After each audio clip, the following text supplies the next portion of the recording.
એનું લગ્ન શ્રદ્ધા નામની સ્ત્રી સાથે થયું. એને 10 દીકરાઓ થયા છે. ઈશ્વાકુ, નૃગ, શ્રિયાતિ, દિષ્ટ, કરુષ, નરિષ્યંતા, પુષગ્ન, નભગ અને કવિ નામના 10 દીકરાઓ થયા. દિષ્ટના વંશની અંદર મરુત નામનો ચક્રવર્તી રાજા થયો. એના ગુરુ છે બૃહસ્પતિ. પણ બૃહસ્પતિ ઇન્દ્રના કામની અંદર ગયા છે સ્વર્ગની અંદર. મરુત રાજાને યજ્ઞ કરવો છે. ઇન્દ્રના કામમાંથી ગુરુ નિવૃત્ત થતા નથી. જ્યારે જ્યારે આમંત્રણ આપે ગુરુ ના કહે. શું કરવું? નારદજી સાથે એમનું મિલન થયું. નારદજીને મરુત રાજાએ વાત કરીને એ વખતે નારદ એમ કહેવા લાગ્યા કે ગુરુના ભાઈ ગુરુ સમાન કહેવાય. તમે એમ કરો, બૃહસ્પતિના નાના ભાઈ છે સંવર્ત, એમને તમારો ગુરુ પદે સ્થાપો, એ તમને યજ્ઞ કરાવી આપે.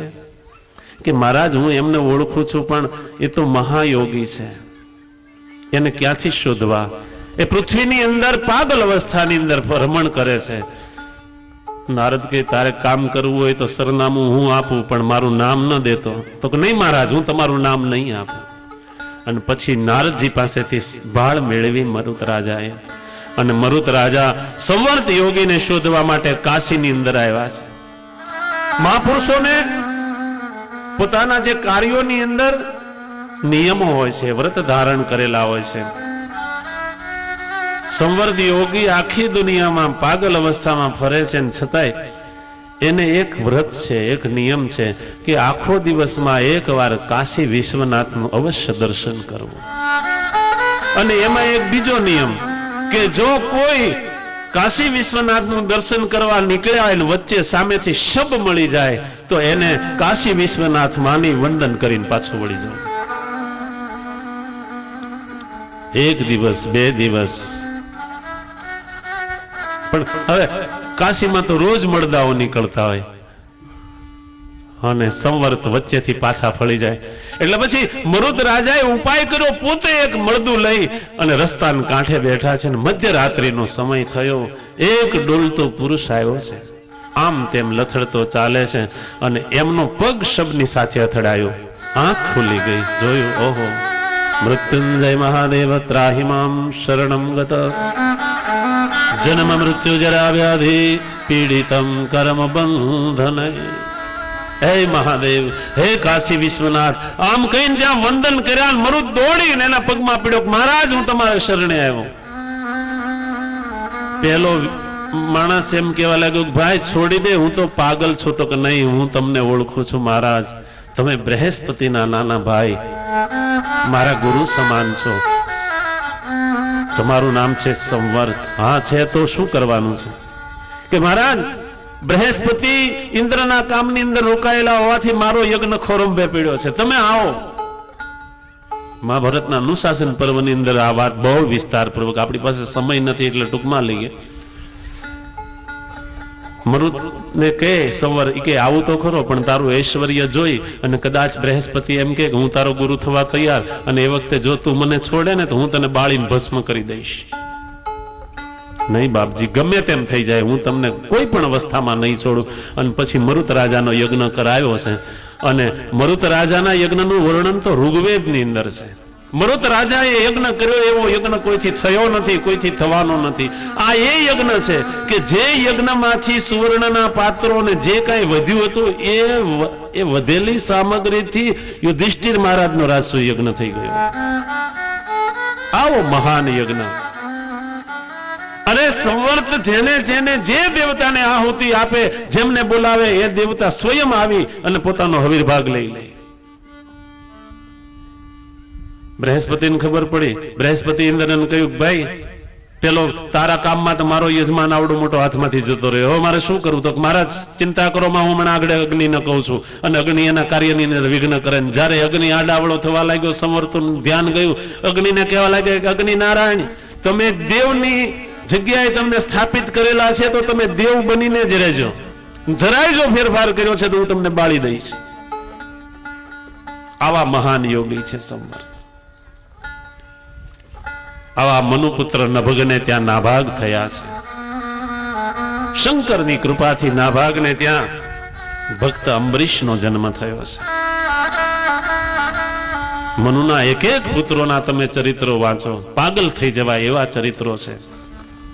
નભગના જે નાભાગ થયા છે એ નાભાગ તો પોતે વિદ્યાભ્યાસ કરવા જતા રહ્યા છે, પછી પોતાના પિતાની સંપત્તિ બધા ભાઈઓએ વેચી લીધી, એમ કે આ તો બ્રહ્મચારી થઈ જશે એટલે આવશે નહીં, એટલે એમનો ભાગ વેચી લીધો. ને પછી પોતે આવ્યા કે ભાઈ મારો ભાગ, તો તારા ભાગમાં પિતાજી રહ્યા છે, અને પોતાના પિતાની સેવા કરી અને પછી છઠ્ઠે દિવસે જ્યારે એક બ્રાહ્મણો યજ્ઞ કરતા હતા, એમાં છઠ્ઠે દિવસે ભૂલ થતી હતી, અને પછી નભગે પોતાના પુત્રને આ સ્તોત્ર ભણાવ્યું, પછી કહ્યું તમે ત્યાં જાઓ.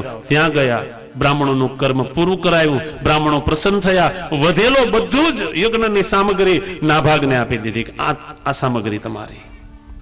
અને જ્યારે સામગ્રી આટોપવા લાગ્યા છે ત્યારે ઈશાન ખૂણાની અંદરથી ભયંકર રુદ્રમૂર્તિ ત્યાં પ્રગટ થઈ કે સબૂર, તું આ નહીં લઈ જઈ શકે. અરે મહારાજ, આ બ્રાહ્મણોએ મને આપ્યું છે, હું જોર જબરદસ્તીથી લેવા નથી આવ્યો, બ્રાહ્મણોએ ખુશ થઈને આપ્યું છે. અને એ વખતે મહારુદ્ર એમ કહેવા લાગ્યા છે કે તારા પિતાને પૂછીને આવ કે યજ્ઞની અંદર વધેલો ભાગ કોનો? નાભાગ આવ્યા છે, પોતાના પિતાને પૂછ્યું કે ઈશાનમાંથી કોઈ મહારુદ્ર જેવી વ્યક્તિ આવી છે ને એમ કહે છે કે આ યજ્ઞ ભાગ મારો છે, અને મને પૂછવા મોકલો છે કે યજ્ઞની અંદર વધેલો ભાગ કોનો? અને એ વખતે નભગ એમ કહેવા લાગ્યા છે કે બેટા, જે કાંઈ યજ્ઞની અંદર બાકી રહે છે એ બધું રુદ્રનું હોય છે. આટલી ગરીબીની વચ્ચે એના પિતાએ સત્ય વચન જે બોલ્યા એનાથી શંકર ભગવાન પ્રસન્ન થયા છે, અને વધેલી બધી સામગ્રી નાભાગને આપી. અને આ નાભાગ જેવા ભક્તને ત્યાં ભક્ત અંબરીશનો જન્મ થયો છે. એક વખત એકાદશીનું વ્રત કરતા હતા અંબરીશ. એકાદશીનું વ્રત બે રીતે થાય. એક એકાદશી એવી છે કે એક દિવસનો ઉપવાસ, અને એક એકાદશી એવી છે કે આગલે દિવસે દશમીના દિવસે એકટાણું કરવામાં આવે, એકાદશી નિર્જળા કરવામાં આવે, અને પાછળ 12ને દિવસે એકવાર ભોજન કરવામાં આવે. પણ આપણે તો એકાદશી નથી કરતા, આપણે 11 કરીએ. એકાદશીનો મતલબ જ આપણે સમજતા નથી. એકાદશી એટલે 5 જ્ઞાનેન્દ્રિય, 5 કર્મેન્દ્રિય અને 11મું મંદ, આને એકાદશી કહેવાય. ને આનો ઉપવાસ કરવાનો. ઉપ એટલે ઉપ એટલે પાસ, ને વાસ એટલે રહેવું. આ 11 વસ્તુને પાસે રાખીને પરમાત્મામાં લઈને રહેવું, એનું નામ એકાદશીનો ઉપવાસ. ત્યારે આપણે તો 11 કરીએ, 11 પ્રકારના રસ, 11 રસ એનું નામ. અને ઉપવાસ નથી કરતા આપણે. શું કહીએ ખબર? મારા 11 નો અપ્પા છે. આગલે દિવસે કહીએ ભાઈ અત્યારે હવે દ્રાક્ષનો કેરીની સિઝન છે, હો ભાઈ લેતો આવજે, મારા 11 છે. અને અઠવાડિયાથી તો સિંગ ફોલાતી હોય ને એને પછી ખંડાય ને ખીચડી બને, દાંતનો સારું લાગે, મજા આવે. ભાઈ જો દ્રાક્ષ કે કેરી નો આવી ને તો તું સફરજન તો લેતો જ આવજે. હો, આમાં તો એવું લખ્યું છે કે બને તો દૂધ, ન બને તો ઋતુનું ફળ, અને એથી ન બને તો પછી જેમ જેમ ફળ વધારતા જાવ એમ એકાદશીનું ફળ ઘટતું જાય. સંકલ્પ કરો ને તો. ઘણા તો મને એમ કે હું પેલો વેલો ભૂખ્યો રહ્યો છું દાદા. અરે ભાઈ, તું તારા શરીરને ટેવ પાડ. આ શરીર એવું છે ને તમે જેવી ટેવ પાડો ને, તમે સૂર્ય સામે 12 વાગે તમે દ્રષ્ટિ કરી શકો, પણ તમારે ટેવ પાડવી પડે. સવારનો કુમળો સૂર્ય હોય એની સામે ત્રાટક કરવાનું. એ કાયમની જો તમારે ટેવ હશે, 12 વર્ષ જશે, ઉપરના સૂર્યની સામે તમે ઉઘાડી આંખે દ્રષ્ટિ કરી શકશો. આ શરીર એવું છે, તમે કોઈ દિવસ પગની અંદર ચપ્પલ ન પહેરો, તમારા પગમાં લાવ, હું કહું કે ખીલી વળી જાય પણ અંદર ન ઘૂસે. કેમ કે આ શરીર પરમાત્મા એવું બનાવ્યું છે. આની ઉપર કેટલા ગોઠણ ઉપર કેટલા વસ્ત્રો ફાટી ગયા, ગોઠણની ચામડીને કઈ થયું છે? પરમાત્માએ આ વસ્તુ એવી બનાવી છે. તમે જેવી ટેવ પાડો, ઠંડે પાણીએ નાવાની ટેવ પાડો. જો શિયાળામાં ગમે તેવી કડકડતી ઠંડી હોય ને તમારા ઉપર ગોળાનું પાણી રેડવામાં આવે, તમને કાંઈ અસર નથી થવાની. પણ આપણે સંકલ્પ જ નથી કરતા. આપણે એમ કે નહીં હો દાદા, હું ભૂખ્યો તો ન જ રહી શકું. એટલે ભાઈ તું સંકલ્પ કર, અને સંકલ્પ કરીશ તો ભગવાન તને બળ પૂરું પાડશે. જુઓ કઠિયારો પ્રામાણ, તમે સત્યનારાયણની કથા તો બધાએ સાંભળી છે લગભગ, અને આમ તો હશે મોઢે થઈ ગયેલી. કેમ કે મારા યજમાનો તો બધા વાટલિયા પ્રજાપતિઓ બધા અમારા યજમાનો છે. અને એને આ બધી વસ્તુઓ મુખપાઠ, જેમ અમને કેમ થઈ ગયું હોય એમ એને પણ મુખપાઠ થઈ ગયેલી હોય. પણ છતાં આપણે એ વાતનો ક્યારેય વિચાર કર્યો કે બ્રાહ્મણને ઘેર ઓલો કઠિયારો આવ્યો ને એને જોયું કે આ બ્રાહ્મણ કંઈક કરે છે અને પૂછ્યું કે દાદા તમે આ શું કરો છો? તો ભાઈ આનાથી આ બધું મને મળ્યું છે. એટલે એને નક્કી કર્યું કે આજ લાકડા વેચાય ને એટલે આજને આજ આનાથી કરવું. એને સંકલ્પ કર્યો. જુઓ, રોજ લાકડા વેચતો હતો પણ એનું ઘર ખર્ચ હાલે ને એટલું અંદર મળતું નહોતું, પણ સંકલ્પ કર્યો કે આ લાકડા વેચાતા જે દ્રવ્ય મળશે એ દ્રવ્ય વડે હું બાંધવ જન સહિત એકલો નહીં, બાંધવો સહિત હું સત્યનારાયણ નું વ્રત કરીશ. અને આવો સંકલ્પ કર્યો ને ભગવાને એ લાકડા બદલી નાખેલા છે, એ ચંદનના બન્યા. અને એ પાછો એવા વિસ્તારમાં ગયો કે ચંદનની કિંમત ને એને જાણી શકે, એને નાણી શકે અને એને આપી શકે. અને પછી એટલું દ્રવ્ય એને મળ્યું કે એમાંથી એને બધું કર્યું, પોતાનું ઘર ચાલ્યું, બધા બાંધવોને હરિહર કરાવ્યું અને સત્યનારાયણ નું વ્રત કર્યું છે. સંકલ્પ કરવો જોઈએ, સંકલ્પ વિના સિદ્ધિ નથી. પણ આપણે પહેલેથી નહીં મારાથી થાય જ નહીં. અંબસા કેવલયનાથ વિધિપૂર્વક રાજા એકાદશી નું વ્રત કરે છે. એમાં બન્યું એવું કે 10,000 શિષ્યો લઈને દુર્વાસા મુનિ આવ્યા. અહીંયા વ્રત પારણું કરવાની જ્યાં તૈયારી થઈ, દુર્વાસાને જોયા, અતિ આનંદિત થયો રાજા. મારા ધન્ય ભાગ કે આટલા બધા શિષ્યો સાથે પ્રભુ બ્રાહ્મણો જમાડવાની તૈયારી છે, ચાલો તમે પંગતની અંદર બેસી જાઓ, બ્રાહ્મણો જમે અને મારું વ્રત પૂર્ણ થાય. તો કે મારે હજી તો ભાઈ પેલું સ્નાન અને સંધ્યા બાકી છે, તો મારા તમે જલ્દી પતાવો, કારણ કે બારસને 2 ઘડીની વાર છે. બારસ પૂર્ણ થાય એ પહેલા એકટાણું થઈ જવું જોઈએ, નહીતર વ્રતનો ભંગ થાય. હવે અહીંયા યમુનાના જળની અંદર નાવા તો પડ્યા પણ દુર્વાસાને સમયનું ભાન રહ્યું નથી. આ બાજુ રાજા પ્રતીક્ષા કરે અને એમ થાય છેલ્લી 2 મિનિટ બાકી, ત્યારે બ્રાહ્મણો આવ્યા મદદે કે મહારાજ એક કામ કરો. શું? અંબસા કેવલેનાથમ કરીશે વ્રત ધારણમ. એક આચમની જળ તમે પી લો, કારણ કે તમે નિર્જળા એકાદશી કરેલી છે. તમે જળપાન કરશો એટલે પારણું થયું ગણાશે, અને જળપાન કર્યા એટલે નથી જેમાં એવું પણ ગણાશે. વચલો માર્ગ બ્રાહ્મણોએ કાઢી આપ્યું અને પરમાત્માનું સ્મરણ કરી અને એક આચમની જળનું પ્રાશન કરી ગયા અંબરીશ. આ બાજુ સમયનું ભાન થયું, એકદમ બહાર નીકળ્યા. એને એમ થયું કરે રે બારસ પૂરી થઈ ગઈ છે, રાજાનો વ્રતનો ભંગ થયો છે, કેમ થયું છે? આવો વિચાર કરતા આવે છે. મનમાં વિચાર કર્યું જો વ્રત ભંગ થયો હશે ને તો રાજા દુખી થઈ ગયો હશે, પણ નહીં, રાજા વ્રતનો ભંગ થવા દે એવો છે તો નહીં. જો એ પ્રસન્ન હશે તો માનીશ. અને સાચે જ પ્રસન્ન મુખ મુદ્રાએ અમરીશને ઉભેલા જોયા અને આને એમ થયું કારણ પારણું કરી લીધું છે. અને એવો ગુસ્સો દુર્વાસાને આવ્યો કે તું કેવો રાજા છે, તું કેવો ક્ષત્રિય છે, તું બ્રાહ્મણોને જમાડ્યા પહેલા જમી લીધું, તે પારણું પણ કાંઈ સાંભળતા જ નથી. 2 હાથ જોડીને અમરીશ કહેવા જાય કે નાથ મેં પારણું નથી કર્યું, હું જમ્યો નથી એમ કહેવા જાય પણ સાંભળતા નથી. એટલો ગુસ્સો આવ્યો, પોતાની જટા પછાડી એમાંથી કૃત્યા ઉત્પન્ન કરી કે રાજાને મારી નાખ. અને કૃત્યા દોડી, પણ કૃત્યા દોડતા તો દોડી, ભગવાનનું સુદર્શન ચક્ર એની પહેલા આવ્યું, કૃત્યાનો નાશ કરીને દુર્વાસાની પાછળ પડ્યું. અંબરીશ રાજાએ ભગવાનની એટલી ભક્તિ કરી હતી કે ભગવાન પ્રસન્ન થયા અને એનો રાજ્યનો વહીવટ કરવા સુદર્શન ચક્ર હતું. અંબરીશ તો કેવળ ભગવાનના ભજનમાં મસ્ત રહેતા હતા, રાજકાજ તો સુદર્શન ચલાવતું. અને આ સુદર્શન પાછળ પડ્યું, ત્યાંથી બ્રહ્માજી પાસે, ત્યાંથી શિવ પાસે, અરે છેવટે ભગવાન વિષ્ણુની પાસે દુર્વાસા ગયા. 2 હાથ જોડ્યા ભગવાને કે નહીં ભાઈ સુદર્શન મારું, પણ અત્યારે મારા કયામાં નથી, કારણ કે અહમ ભક્ત પરાધીનો, હું મારા ભક્તને આધીન છું. અહમ ભક્ત પરાધીનો સ્વતંત્ર ઇવ દ્વિજ સાધુ વિરસ્તામ હૃદયો ભક્ત જને પ્રિયા. ભક્તો આગળ હું મારી લક્ષ્મીની પરવા નથી કરતો. ભક્તો એ મારા હૃદયને વશ.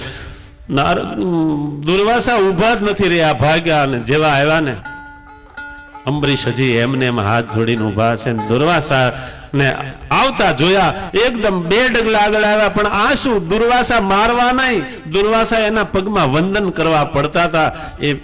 એ સાથે જ એમણે પકડી લીધા છે. મહારાજ, આ મને ન શોભે. ભક્તો ભક્તિથી વશ કરે છે. અમરીશની ભક્તિ એવી છે કે જે દુર્વાસા એને મારવા દોડ્યા હતા, એ દુર્વાસા આજે એના પગની અંદર વંદન કરે છે. મહારાજ, મને વંદન, પણ તું તારા મને સુદર્શન ચક્રથી બચાવ. અને એ વખતે 2 હાથ જોડી અને સુદર્શનની પ્રાર્થના કરી. યદસ્તિ દમશ્ચમ વા સદર્વો વા સ્વનિષ્ઠિત કુલદનો વિપનમ દેવમ ચેદદ્વિજો ભવતુ વિજ્વર. શાંત થઈ જાઓ, શાંત થઈ જાઓ. હે સુદર્શન, તમારા વેગને તમે શાંત કરી દો. અત્યાર સુધી મેં જે કાંઈ દાન કર્યા હોય, જે કાંઈ વ્રત કર્યા હોય, જે કાંઈ હવન કર્યા હોય, આ સઘળા પુણ્યના પ્રતાપે તમને કહું, તમે શાંત થઈ જાઓ. અંબરીશને દુર્વાસાએ કડવા વચનો કહ્યા, પણ તેઓ ગુસ્સે થયા નથી. અને આજે એ જ દુર્વાસા એના ચરણમાં પડે, છતાંય જેને હર્ષ થતો નથી. ભક્તિ અંબરીશના જેવી થવી જોઈએ.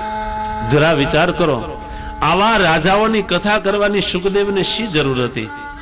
જેને વસ્ત્ર પણ છોડી દીધું છે, આવા સુખદેવ આવા રાજવીઓની કથા કરે. કારણ કે આવા રાજવીઓની ભક્તિ એવી ઉદાત છે કે ભગવાન પાસે બોલાવી દે કે અહમ ભક્ત પરાધીનો. ઓમ નમો ભગવતે વાસુદેવાય.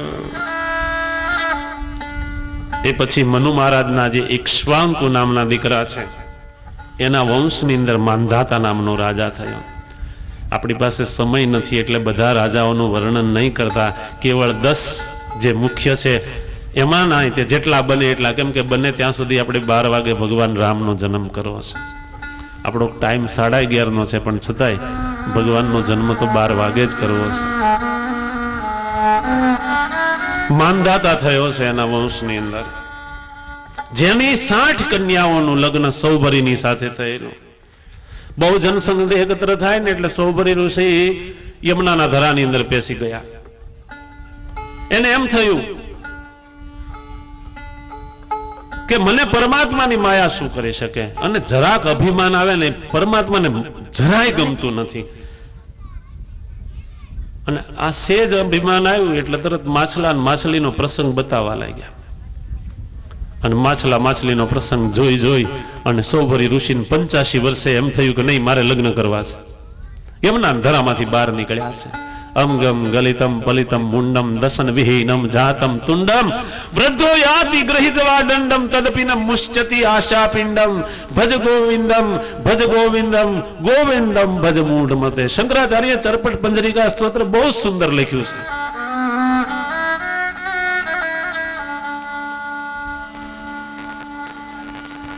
અંગ ગળી ગયું હોય, વાંકું વળી ગયું હોય, હાડકાનો માળો થઈ ગયો હોય, સફેદ પળિયા આવી ગયા હોય, દેહ આખો વાંકો વળી ગયો હોય ને, પણ આશા ને તૃષ્ણા જીર્ણ નથી થતી. આજે 85 વર્ષે માંધાતાના રાજની અંદર આવીને કેવા લાગ્યા, તું મને કન્યાનું દાન કર, મારે લગ્ન કરવું છે. માંધાતા વિચાર કરે, જો ના પાડીશ તો આ સાધુ મને શ્રાપ આપી દેશે, શું કરવું? એટલે એને યુક્તિ કરી કે મહારાજ એમ કરો, મારે 60 દીકરીઓ છે, ભગવાનની દયા છે, તમે અંતઃપુરની અંદર જાઓ અને જે દીકરી તમને પસંદ કરે મેં આપી જાઓ. અને એમ કે દીકરી આને પસંદ કરશે નહીં, મારે ના પાડવી માટે. પણ સાજુ સમજી ગયા. સૌભરી ઋષિએ પોતાની એવી યુવા અવસ્થા બનાવી અને અંતઃપુરની અંદર ગયા તો 60 માહો માહે લડવા લાગી કે નહીં, હું આની સાથે લગ્ન કરીશ. ઓલી કે નહીં, બાપુજીએ કીધું છે એકને લગ્ન કરવાનું, હું કરીશ. એમ અંદરો અંદર લડાઈ થવા લાગી. પછી માંધાતા આવ્યો. માંધાતાએ પોતાની 60 દીકરી સૌભરીને પરણાવી દીધી અને 60 કન્યાઓની સાથે લગ્ન કરી અતિશય ગ્રસ્ત જીવન ભોગવી અને પછી અંતે એનો વૈરાગ્ય જાગૃત થયો અને પછી જગતને એમણે બોધ આપ્યો છે. અહો ઇમં પશ્યત મે વિનાશો તપસ્વિનમ સચરિતં વ્રતસ્ય. સૌભરી એમ કહે છે કે હું તપસ્વી હતો, વિલાસી બન્યો કેવળ માછલા માછલીનો પ્રસંગ જોઈને. મારી બુદ્ધિ બગડી, એને હિસાબે મારો આખો અવતાર બગડ્યો છે. આ થઈ સંગના રંગની કથા. સૌભરીએ જગતને બોધ આપ્યો છે કે કામી અને વિલાસી માનવો વચ્ચે રહી અને બ્રહ્મજ્ઞાની થવું બહુ કઠણ છે. એ પછી સગર નામનો ચક્રવર્તી સમ્રાટ એમના વંશની અંદર થયો. એને યજ્ઞ કર્યો, યજ્ઞનો ઘોડો છોડવામાં આવ્યો. એ પછી સાગરના પુત્રો, ઇન્દ્ર ઘોડો ચોરી ગયો, સાગરના પુત્રો શોધવા નીકળ્યા. ઇન્દ્રએ યુક્તિ કરી અને કપિલ ભગવાનના આશ્રમની અંદર ઘોડો બાંધી દીધો. સાગરના 60,000 પુત્રો જ્યારે એમને શોધતા શોધતા આવ્યા અને એમ થયું કે આ બાવો, આ ઘોડો આપણો ચોરી ગયો છે, ચાલો મારો મારો એમ જ્યાં કરે ને એ વખતે કપિલ ભગવાને આંખ ખોલીને આંખમાંથી અગ્નિ નીકળ્યો અને સગરના 60,000 પુત્રો બળીને ભસ્મ થઈ ગયા. એ પછી સાગરના પૌત્ર અંશુમાન પોતાના કાકાઓને શોધવા નીકળ્યા. આવ્યા, શોધતા શોધતા પોતાના દાદાના યજ્ઞનો ઘોડો જોયો, કપિલ ભગવાનને જોયા, એમને વંદન કરીને કહેવા લાગ્યા કે મહારાજ, મારા કાકાઓના સગડ અમને આપો. અને એ વખતે ભગવાન કપિલ કહેવા લાગ્યા છે કે આ જે રાખના ઢગલાઓ છે તારા કાકાની રાખ છે. બધી વાત કરી. મહારાજ આની સદગતિ કેમ કરવી? અને એ પછી કપિલ ભગવાને એમને ઉપદેશ આપ્યો છે, ગંગાજીનું અવતરણ કરો, જો ગંગા પધારે તો એમને મુક્તિ મળે. એ પછી અંશુમાને પોતાના પુત્ર